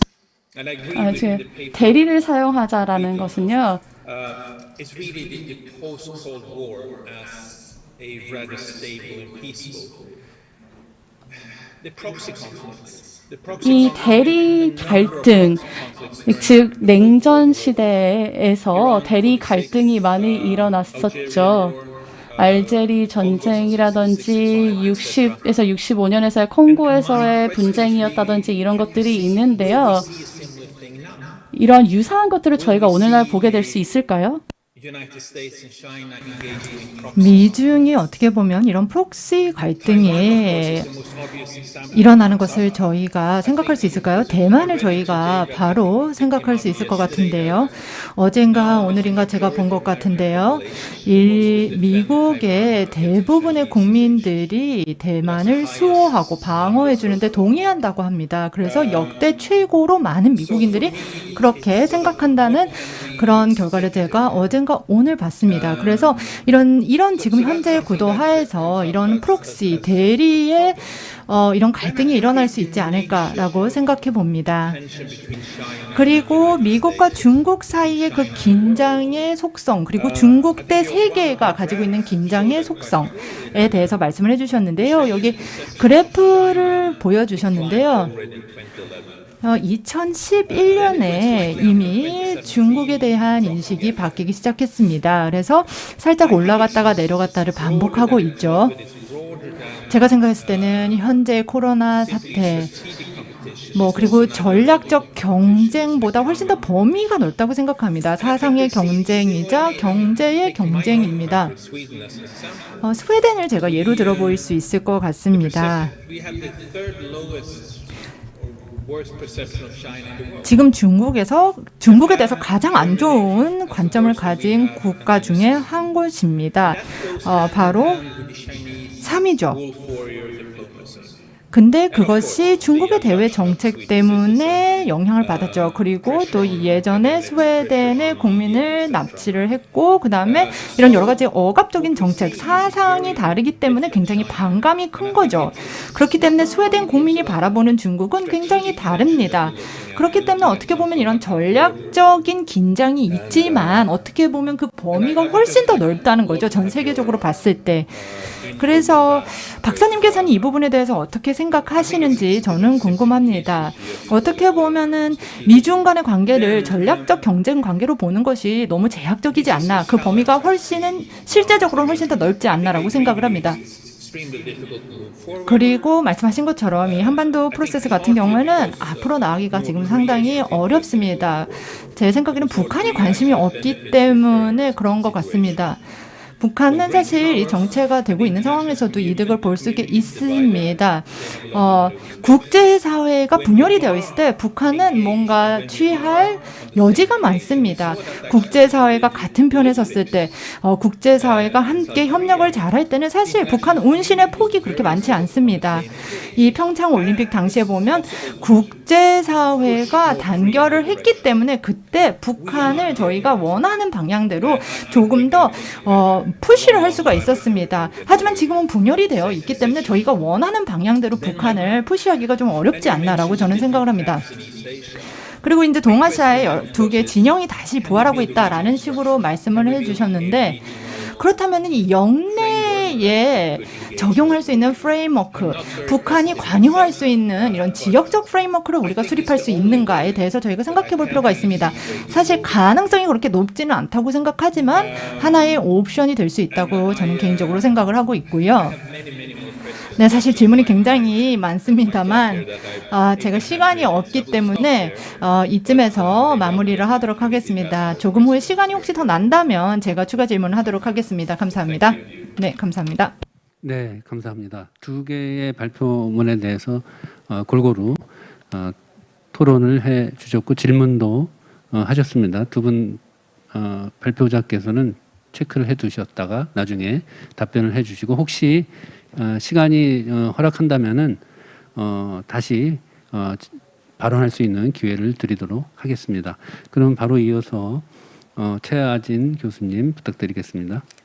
예, 안녕하세요. 연세대학교 최하진입니다. 오늘 이렇게 좋은 자리에 초대해 주셔서 감사합니다. 저도 이제 그 두 분의 발표 잘 들었는데요. 먼저 이제 신종호 박사님의 이제 발표에 대해서 얘기를 하면, 신종호 박사님께서는 이제 앞부분에서 이제 미중 전략 경쟁의 성격을 정확하게 파악하는 것이 굉장히 중요하다라고 말씀하셨는데, 저도 아주 이 부분에 대해서는 이견이 없고 저도 적극적으로 동의합니다. 그러면서 이제 뒤에선 이를 바탕으로 이런 전략 환경에 대한 파악 위해서 대내외적인 어떤 정책이나 전략들을 제시해 주시는 논문을 발표하셨는데요. 제가 일단 저희가 사실은 미중 관계에서 얘기할 때 두 가지 접근이 있는 것 같아요. 한편에서는 미중의 어떤 갈등을 강조하는 이제 입장이 있고, 한편에서는 미중 경쟁 을 강조하는, 조금 갈등과 경쟁을 구분해서 이제 접근하는 분이 계신데, 예를 들어서 미중 갈등을 이제 강조하시는 분 같은 경우는 우리가 패권 전쟁을 논하면서 그레엄 앨리슨 같은 경우는 역사적인 사례를 들면서 미중 관계도 패권 전쟁의 가능성이 있다. 전쟁을 지지하는 것은 아니지만 전쟁을 막기 위한 어떤 대책을 세우기 위해서는 전쟁의 가능성을 생각해야 한다 하면서 이제 갈등을 좀 강조하는 입장이라고 보면, 신종호 박사님이나 요즘 최근 존 밀러 같은 학자들은 이제 강대국 사이의 전쟁은 더 이상 이제 유용한 정책 수단이 될 수 없고, 이러한 적에 대한 과장된 어떤 위협에 대한 과대평가가 도리어 더 어떤 전쟁의 위험성을 높일 가능성이 있다라고 하면서 미중은 갈등보다는 어떤 경쟁에 초점을 맞춰서 분석하는 것이 더 현실적이다라는 말씀을 해주시는 분이 계신데, 저도 신종호 박사님도 어떤 경쟁이라는 점을 미중 관계가 경쟁이라는 점을 강조하는 데서는 저도 또 이 부분에 대해서는 동의를 하고 있습니다. 다만 제가 좀 신종호 박사님과 조금 차이를 보이는 부분은 이제 이런 미중 경쟁이 어떤 결과를 초래할 것인가라는 점인데요. 신 박사님께서는 미중 경쟁이 어떤 진영의 어떤 구축, 강대국들이 진영을 구축하고 이걸 공고화해 나갈 것이다라고 예상을 해주셨는데, 저는 사실 이제 이 경쟁의 초기에서는 강대국들이 진영을 이제 구축하려는 노력을 보일지 모르지만, 사실 이 미중 경쟁이라는 것이 단시간에 끝날 경쟁이 아니고 장기전이라고 봤을 때는 사실은 이러한 진영이 얼마나 구축되어서 공고화될 수 있을까에 대해서는 약간 회의적인 입장입니다. 그래서 저희가 사실은 이 미중 경쟁을 볼 때 이제 미소 관계 냉전 체제와는 조금 구별지어서 볼 필요가 있지 않나 합니다. 그 신 박사님께서도 강조를 하셨는데 사실 미중 경쟁은 굉장히 복합적인 성격이 강하고 사실 미소 경쟁의 냉전 체제에서는 경제 사회가 완전히 그 서구와 동구 지역으로 분리돼 있었던 반면 미중 사회에서는 경제 사회 교류가 일어날 뿐만 아니라 이미 너무 세계적으로 이미 세계 속으로 침투되어 있다는 상태를 그 현실을 반영할 때 이 두 진영으로 나누는 것이 가능할까 하는 생각이 듭니다. 그리고 또 하나는 그 중간 벨트 국가, 우리가 중경국 그리고 미중 사이에 있는 많은 국가들이 어떤 위상과 역할이 굉장히 달라졌습니다. 사실 이런 국가들이 이제 위상과 역할이 증대됨으로써 한 진영에 속하기보다는 그 두 국가의 어떤 협력을 유도하는 역할을 할 수 있지 않을까 하는 기대도 해봅니다. 그리고 사실 국제기구를 보면 이런 국가들이 미국 진영의 어떤 국제기구, 중국 진영의 국제기구의 어떤 중복으로 이미 그 소속되어 있는 경우도 많기 때문에 사실 이 진영의 공고화가 이제 이루어질 수 있을지에 대해서 조금 저는 회의적이고요. 그리고 이 미국과 중국은 이제 지금까지 많은 국제 문제를 다루어왔기 때문에 앞으로도 계속 이제 협력의 필요성을 두 강대국이 모두 느낄 거라는 겁니다. 최근에도 미중 그 고위급 회담이 개최되었고 또한 뭐 아시다시피 기후 변화나 아프간이나 또 특히 그 한반도 문제에서는 어떤 협력을 이미 좀 합의하고 있는 단계라고 볼 수 있다는 점에서 이 미소 냉전 체제와는 조금 다른 형태의 어떤 경쟁 그리고 그 결과조차도 좀 다르지 않을까 하는 생각을 해봤습니다. 그리고 최근 미국 외교 정책에서는 그 이제 새로운 변수로 이제 등장한 것이 아프간 철수인데요. 사실 이 아프간이 이제 안정을 되찾는다면 사실 이제 미국이 대중 이제 견제에 집중할 수 있고 또 한반도 문제에도 관심을 가질 수 있겠지만 만약에 이 아프간 지역에서 계속해서 테러나 불안정이 지속된다면 사실 여기에서도 일단 그 어떤 미국의 외교 정책의 순위가 바뀔 수 있는 가능성이 있지 않을까 그래서 라는 생각을 해봤습니다.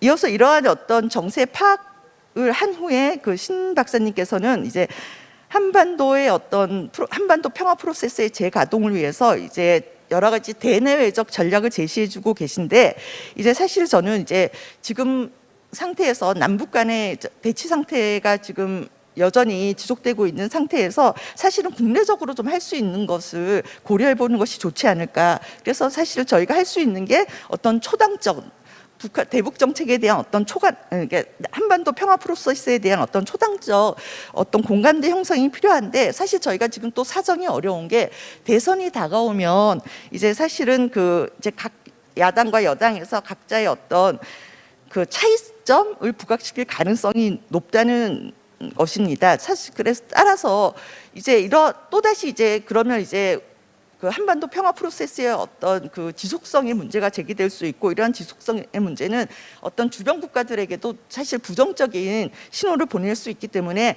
지금 저희가 사실은 좀 심각하게 준비해야 될 것이 국민적 합의를 좀 이끌어낼 수 있는 어떤 주체와 방법에 대한 고민이 좀 필요하지 않은가 생각해봤습니다. 그리고 이제 대외적인 차원에서는 이제 사실 그 동맹국인 미국과의 신뢰를 공고히 하고 동시에 한반도 문제에서 어떤 미중의 협력을 끌어낼 수 있는 한국의 어떤 외교력이 사실은 가장 절실하지 않는가 하는 생각을 해봤고요. 중국 역할로 한미일 협력 그리고 한일 관계 등에서도 언급해 주셨는데 사실 저희가 이제 그 육자회담과 비슷한 어떤 다자회담 어떤 모델도 이제 좀 개발을 하고 좀 준비를 해나가야 되는 거 아닌가 하는 생각도 해봤습니다. 다음으로는 이제 최홍훈 박사님의 논문에 대해서 발표에 대해서 잠깐 말씀드리면요. 그 한국의 공공의 평가 및 방향에 대해서 한미 중일러 5개의 국가의 전문가 설문조사 결과를 발표해 주셨는데 사실 한반도 평화 프로세스를 두고 어떤 공공외교의 어떤 중요성이 높아지고 있는 시점에서 이렇게 실시됐다는 데서 굉장히 이 평가 작업은 의미가 있다고 보고요. 또 하나는 또 2012년과 13년에 어떤 조사와 일관성을 유지하려는 어떤 노력을 보여줬다는 점에서도 이제 정책 개발뿐만 아니라 저희 같은 학자들한테 연구에도 굉장히 큰 도움이 될 것 같습니다. 근데 눈에 띄는 결과는 발표자님께서도 잠깐 말씀해 주셨지만 미국과 일본의 부정적인 평가 그리고 중국과 러시아의 긍정적인 평가인데요. 사실 저희가 이제 투입한 예산이나 노력을 생각하면 미국과 일본에서 훨씬 더 긍정적인 반응이 나와야 되는데 이게 좀 역설적으로 이런 아이러니가 좀 발생했다는 데서 저희가 사실은 이 이 공공외교를 좀 더 개선해야 되는 문제가 많지 않은가 하는 생각을 해봤고요. 그리고 아까 조금 전에 발표자님께서도 말씀하셨지만 미일과 중러 사이의 어떤 진영 내에서의 평가가 비슷하고 진영 간의 평가가 차이가 있다는 이제 결과를 말씀해 주셨는데 여기에 대해서 사실 좀 설명이 필요할 것 같아요.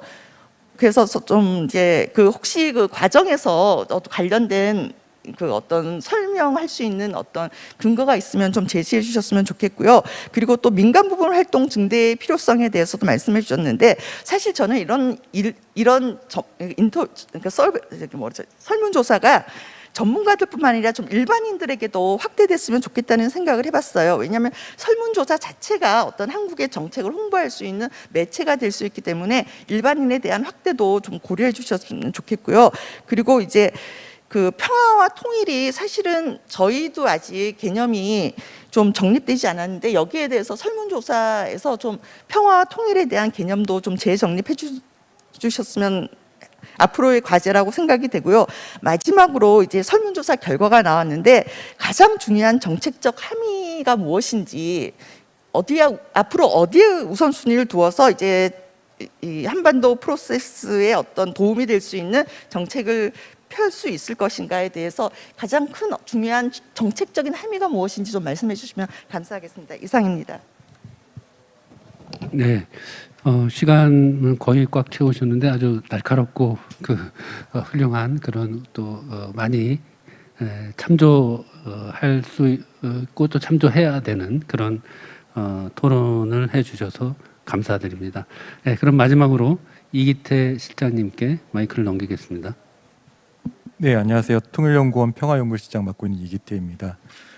저희 실 주관으로 이런 뜻깊은 행사를 갖게 돼서 영광으로 생각합니다.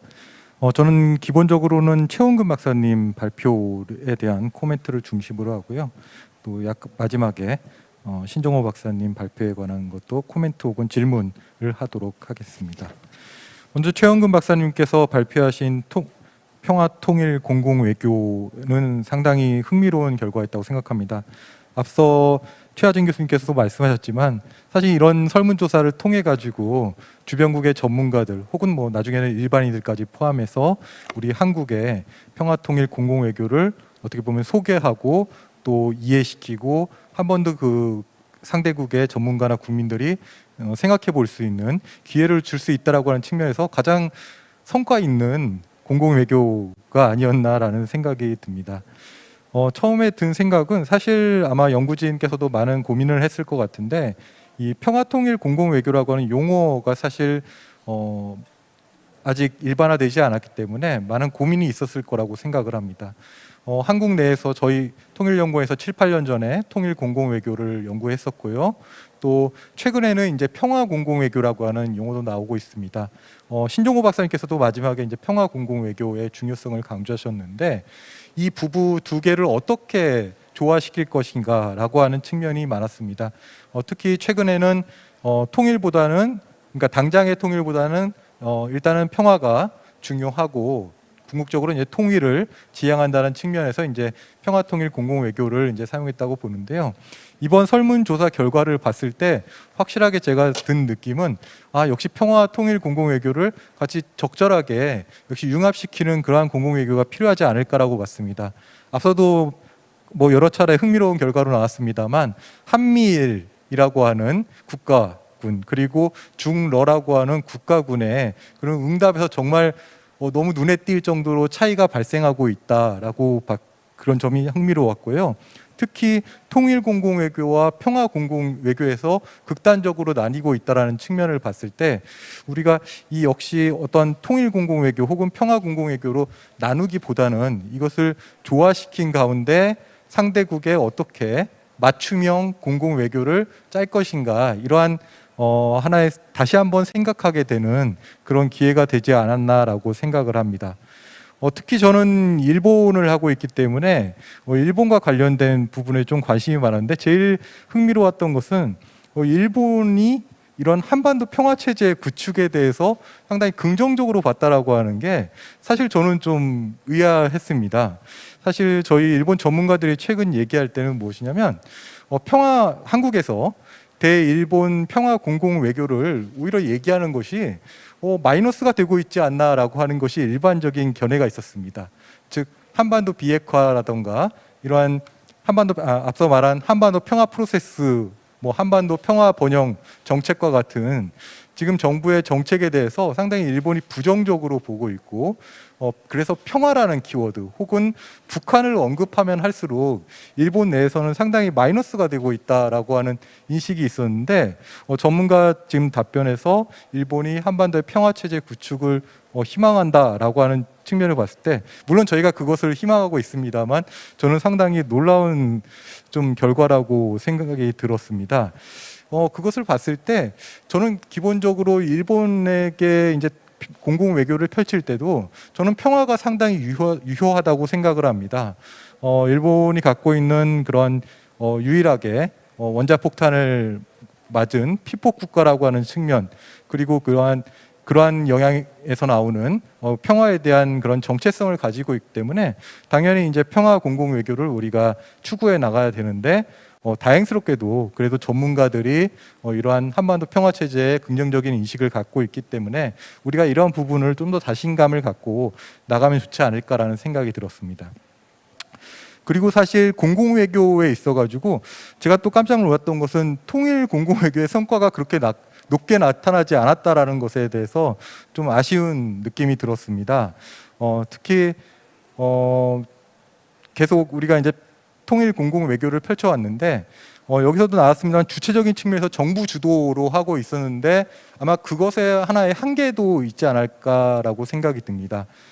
민간과의 협력이 부족했다라고 하는 측면, 그리고 매체라든가 이런 것들을 우리가 민간의 그러한 매체나 자산을 좀 이용해야 하는데 너무 정부 주도로 갔었다라고 하는 측면이 있는 것 같고요. 특히 이러한 통일 평화 공공 외교에 있어가지고 정부 부처 간에도 약간의 조화된 정책 결정이 좀 부족하지 않았나라는 생각이 듭니다. 이게 통일부 주관이라서 제가 얘기하는 건 아닌데, 그래도 좀 더 통일부가 이러한 통일 공공외교 혹은 평화 공공외교에 있어가지고 보다 적극적인 역할을 할 수 있는 그러한 기회를 찾아야 될 것 같고, 그리고 민간과의 조화를 어떻게 할 것인가 중요할 것 같고요.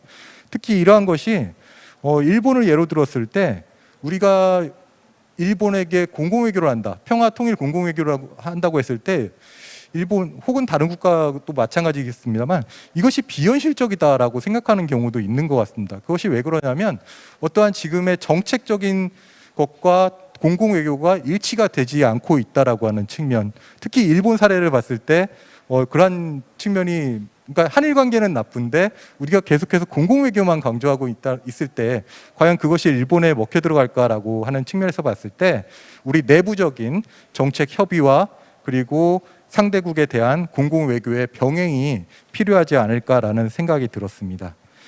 다음으로 신종호 박사님 발표는 잘 들었습니다.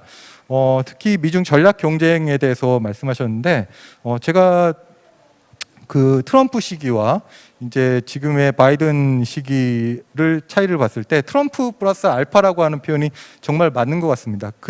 특히 어느 부분을 이제 강조하셨냐면 이제 경제, 기술 패권이라든가 이런 부분을 말씀하신 것 같은데요.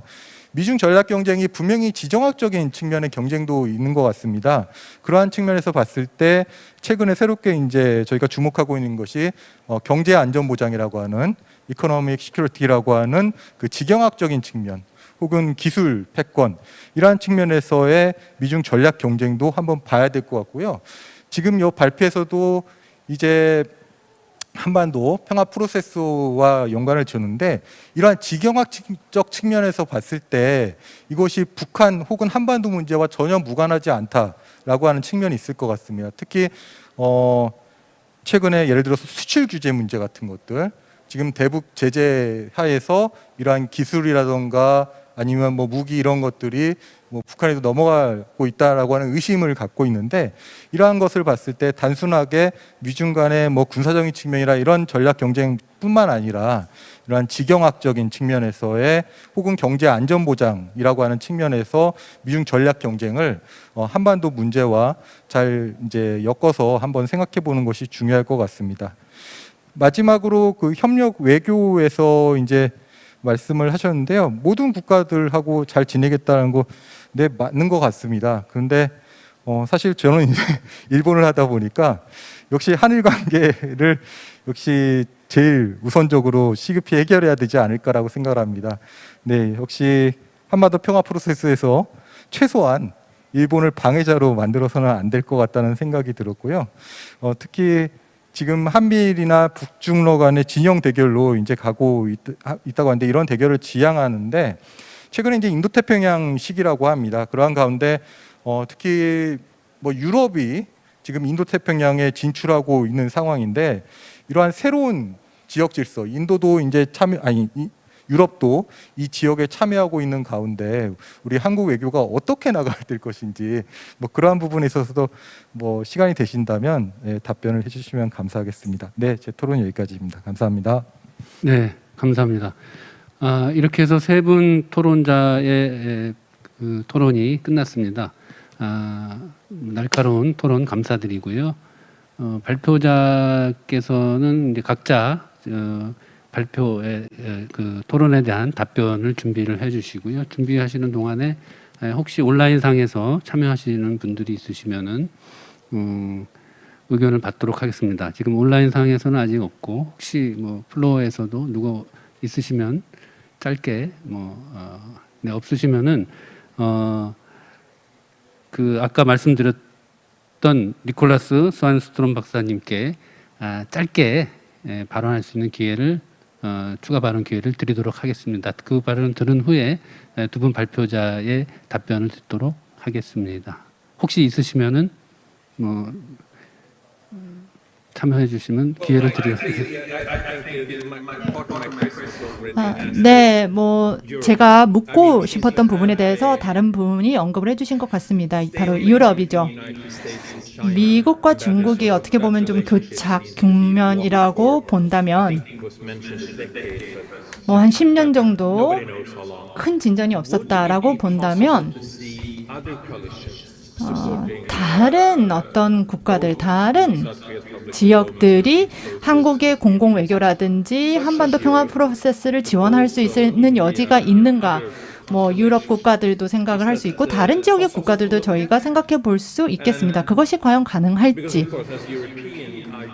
저는 유럽인이죠. 그래서 저는 유럽이 할 수 있는 역할이 있었으면 좋겠다라는 희망을 가지고 있습니다. 저희는 어떻게 보면 지정학적인 차원에서는 추구하고 있는 이익이 없습니다. 유럽은 1930년대, 40년대 반복하고 싶지 않은 과거가 있죠. 네, 저는 이만 말씀을 드리는 게 좋을 것 같습니다. 네, 질문을 많이 받으셨기 때문에 발제자들이 답변을 하는 게 좋을 것 같습니다. 네, 감사합니다.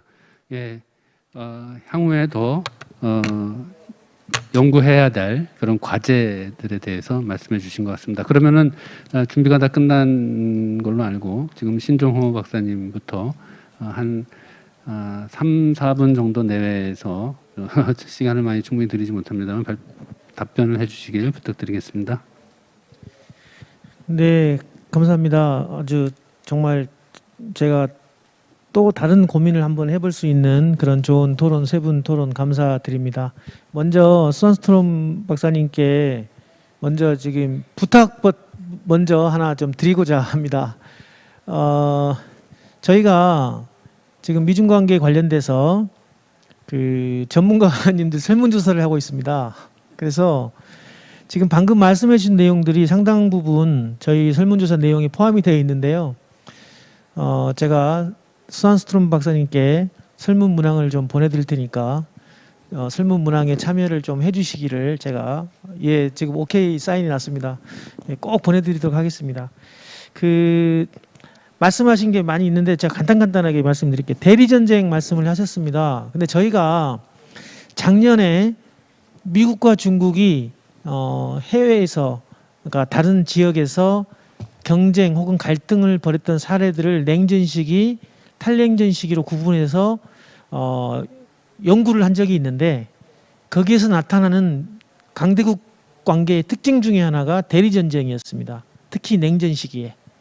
근데 정말 중요한 지적을 해주셨는데 현재와 같은 시기에도 이러한 것들이 발생할 수 있을까? 저는 있다고 생각합니다. 충분히 발생할 가능성이 있다라고 생각을 하고요. 그러나 그 범위라든가 폭은 좀 다른 형태로 나타날 수는 있지만 충분히 그 가능성이 있다라고 저는 생각을 하고, 그다음에 미국의 대중국 인식이 2011년부터 비우호적으로 조금 더 많이 갔다라는 것에서 제가 찬성하는, 저도 동의합니다. 그 이유를 제가 들어보면 2008년에 2009년을 거치면서 중국의 국력이 높아지면서 중국의 대미 정책이 2010년에 소위 말하는 구글 사건처럼 2010년부터 공세적으로 변하기 시작합니다. 그리고 그 공세적으로 변하면서 미국인의 인식들이 바뀌기 시작했고요. 오바마 행정부가 들어서면서 피보트 아시아를 이야기를 할 때 그때 중국에 대한 인식이 이제 본격적으로 나빠지기 시작했던 시기가 그때부터였다고 생각하고 그 기조가 현재까지 유지되고 있다고 생각합니다. 외부 세계에서 스웨덴을 포함한 외부 세계에서 중국에 대한 인식이 바뀌고 안 좋아진 이유도 저는 그거라고 생각합니다. 과거의 중국은 스스로가 강대국이라고 인식하기보다는 좀 더 낮춰서 이야기를 했는데 2008년을 기점으로 스스로의 국가 정체성을 강대국으로 인식하면서 그런 형태들이 나왔고요. 이제 앞으로 중국이 해결해야 될 문제도 역시 국제사회가 중국에 대해서 가지고 있는 부정적인 시선들을 어떤 식으로 극복할 수 있느냐가 저는 가장 큰 관건이 된다라고 생각합니다. 그리고 이제 최하진 교수님 말씀하신 내용 여전히 저도 정말 많은 고민을 좀 해야 되는 상황인데요. 저는 사실 제가 이제 즐겨 쓰는 표현이 있는데요. 그러니까 현실주의적인 관점에서 보면 미중 간의 협력이나 경쟁보다는 갈등 국면이 훨씬 커 보입니다. 그렇지만 또 자유주의적인 관점에서 보면 또 이 경제적인 상호전성이라든가 지금 현재 각국이 처해 있는 미국과 중국이 처해 있는 상황들만 보면 협력의 가능성도 저는 열려 있는 것 같아요. 근데 현재 국면에서 우리가 미중 관계 양자 관계를 최소 5년에서 10년 정도를 판단을 한다면 저는 갈등 국면도 있지만 아직 그 갈등 국면이 본격적으로 드러나기 전 단계, 그래서 갈등 국면이 발생을 했을 때 미국이 중국이 어떤 입장과 어떤 전략을 취할 것이냐를 준비하는 시기 정도로 저는 이제 판단을 하고 있다라는 점 말씀을 드리고요. 그다음에 아까 그 세력권 이제 진영 외교에 대해서 말씀하셨는데 제가 말씀드린 부분이 어떤 공고화될 것이라고 하는 측면은 사실 냉전 시기와 좀 다르다고 제가 말씀을 드렸는데 저는 오히려 진영이라는 표현보다는 세력권, 영향권이라는 표현이 조금 더 적절할 수는 있을 것 같다라는 생각을 합니다. 그래서 아마 이 영향권에 미국이 압도적으로 뭔가를 할 수 있다면 그 영향권에서 크게 개의치 않을 거라는 생각을 합니다. 그렇지만 현재 구조에서는 미국이 중국이 상대방에 대해서 뭔가 압도적으로 할 수 있는 부분이 부족하기 때문에 저는 그 진영 내에서 그다음에 세력을 권에서 내에서 뭔가 영향력을 확대하기 위한 노력들을 할 것이라고 생각하고요. 다만 마지막 수완스트롬 박사님 말씀처럼 한국의 입장에서는 이런 진영 외교라든가 세력권 경쟁, 영향권 경쟁에서 조금 더 탈피하기 위해서는 사실은 주변국과의 관계를 되게 중시해야 되는 게 저는 너무 많이 강조를 하고 싶고, 작년 저희 연구 결과를 보면 냉전 시기, 탈냉전 시기에 인도, 파키스탄, 베트남 이런 국가들이 실제로 이런 전략들을 취해서 많은 효과를 얻었고, 탈냉전 시기에 유럽연합이 영국은 미국에 많이 동조를 했지만 독일이라든가 다른 나라들은 실제로 이익을 위해서 이익 균형을 취했던 사례들이 많이 발생을 합니다. 그래서 저희는 미중 일러 4개국에 국한된 정책이 아니라 주변국 관계 개선뿐만이 아니라 다각화라고 하는 측면, 아세안이나 유럽연합과도 한반도 문제에 대해서 논의할 수 있는 그런 우리의 능력과 의지를 좀 표현을 할 필요가 있다라고 생각을 합니다. 예, 이상 마치겠습니다. 네, okay.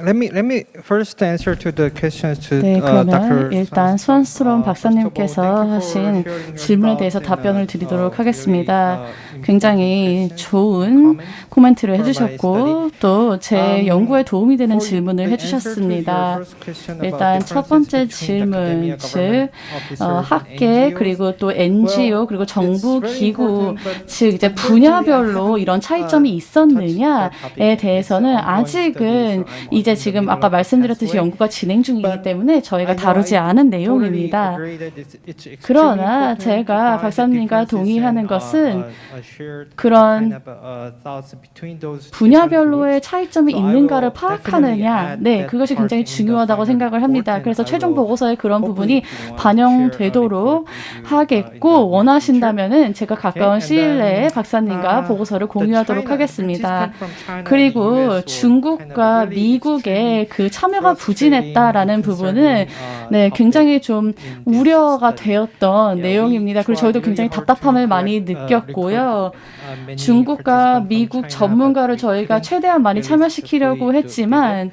But 그렇게 하지 also the US 못했습니다. the lower participant rate 그리고 from the US, 미국의 참여율이 academics, 특히 and especially the 부진했습니다. government officers were 특히 very 이제 frustrating. 정부 On top 공공기관으로부터의 of 그런 참여가 the 굉장히 negative 부진했고요. responses 그리고 to the Korean, public diplomacy 한국의 on peace and, 공공외교, 평화통일 공공외교에 대해서 또 부정적인 인식을 가지고 있다고 이제 저희가 설문조사 결과가 나왔는데요. 이에 대해서 조금 말하기가 조심스럽지만 답답한 면이 없지 않아 있습니다. 그리고 이에 대해서 조금 생각을 말씀드리자면 이런 부정적인 그런 답변을 만약에 제가 분야별로 본다면은 정부기관 측에서 조금 더 많이 나왔지 않았을까라는 저의 개인적인 의견을 조심스럽게 말씀을 드립니다. 사실이 아닐 수도 있지만요. 어쨌든 보고서가 완성되면 공유하도록 하겠습니다. 너무 좋은 코멘트와 이렇게 질문들 주셨는데요. 정말 이렇게 저희 조사에 약간 보완이 필요한 부분들을 포인트를 너무 잘 짚어주셨습니다. 특히 이제 미국, 일본과 중국, 러시아의 어떤 진영 간의 차이에 대한 설명이 필요하다라고 하는 부분은 저도 전적으로 동감을 하는데 저희 이 연구가 지금 사실 저는 이제 설문조사의 진행과 결과 분석을 주로 담당하고 있고 지금 현재 미국, 일본, 중국, 러시아 지역 전문가분들이 또 이걸 가지고 그 지역의 입장에서 국가의 전문가 입장에서 분석을 좀 하고 계십니다. 그래서 이 부분에 대해서도 제가 답변 드리는 것은 적절하지는 않은 것 같고 하여튼 이런 현상이 분명하게 설문조사에서 나타났다라고 하는 것까지 설명하는 게 말씀드리는 게 제 역할인 것 같아서 조금 조심스러운 부분이 있고요. 정책적 함의 부분에서는 사실 저는 이 설문조사 결과를 보고 제일 중요한 함의는 결국 우리가 얘기하는 이 통일 공공외교, 평화 공공외교에서 어떻게 하면 정부의 주도적인 역할을 좀 내려놓고 민간이 자율적으로 자발적으로 이런 부분에 더 역할을 증진시킬 수 있을 것인지 고민하는 것이 필요하다라고 하는 부분인 것 같습니다. 저희 연구진 내에서 회의를 할 때 사실 몇 번 이제 농담으로 그런 얘기를 한 적이 있었습니다. BTS가 한반도 평화 통일에 대해서 언급하면 공공외교는 사실상 완성된다. 더 이상 뭐 할 게 없다라고 하는 얘기들을 그냥 농담으로 얘기를 했었는데 사실 많은 의미를 그냥 농담이지만 농담은 아닌 것 같습니다. 이게 민간의 역할을 정부가 이렇게 추동할 수는 있지만 그것을 주도권을 잡는 순간 더 이상 민간의 부분이 아니기 때문에 과연 우리는 무엇을 할 것인가, 한국 정부는 어떻게 해야 될 것인가에서 결국은 민간의 어떤 자원들, 문화나 스포츠 교류나 이런 것들이 자발적으로 움직일 수 있는 어떤 계기들을 마련해주기 위해서 계속 노력하고 시도하는 것들이 더 많이 필요하고, 당장 좀 아쉬운 부분이라고 하면은 이것이 단기간의 어떤 성과로 우리가 거두려고 하기보다는 중장기적인 입장에서 정치적인 어떤 환경의 변화나 정권의 변화나 이런 것들로부터 자유롭게 중장기적으로 추진될 수 있는 어떤 그런 방향성, 사회적인 합의 이런 것들이 더 필요하지 않는가라고 생각을 하고, 그런 정책을 추진할 수 있도록 하는 것이 이번 설문조사가 보여주는 중요한 함의라고 생각합니다. 네, 이상 마치겠습니다. 네, 감사드립니다. 두 분 발표자 수고하셨고요. 오늘 그 좋은 토론 내용들이 앞으로 연구하는데 더 반영을 해서 더 업그레이드 될 수 있도록 해주시기를 부탁드리겠습니다. 그럼 오늘 미중 경쟁 체제 속에서 한반도 평화를 모색해봤고, 또 평화통일 공공외교에 대한 주변국 전문가들의 인식을 통해서 협력 방안을 모색해 보았습니다. 참여해주신 모든 분들께 감사를 드리고, 오늘 또 이 회의를 통해서 보완할 내용과 향후에 더 추진해야 될 과제들도 발굴된 것 같습니다. 그럼 이상으로서 지속 가능한 한반도 평화 실현을 위한 국제협력 방안 통일연구원 세션을 마치도록 하겠습니다. 예, 감사드립니다. 네, 이것으로 2021 한반도 국제평화포럼 통일연구원 평화연구실 주간 세션을 마치겠습니다. 귀중한 논의의 시간을 함께해 주셔서 감사합니다. 참석해 주신 좌장, 패널을 비롯한 청중 여러분께 감사의 말씀 드립니다. 감사합니다.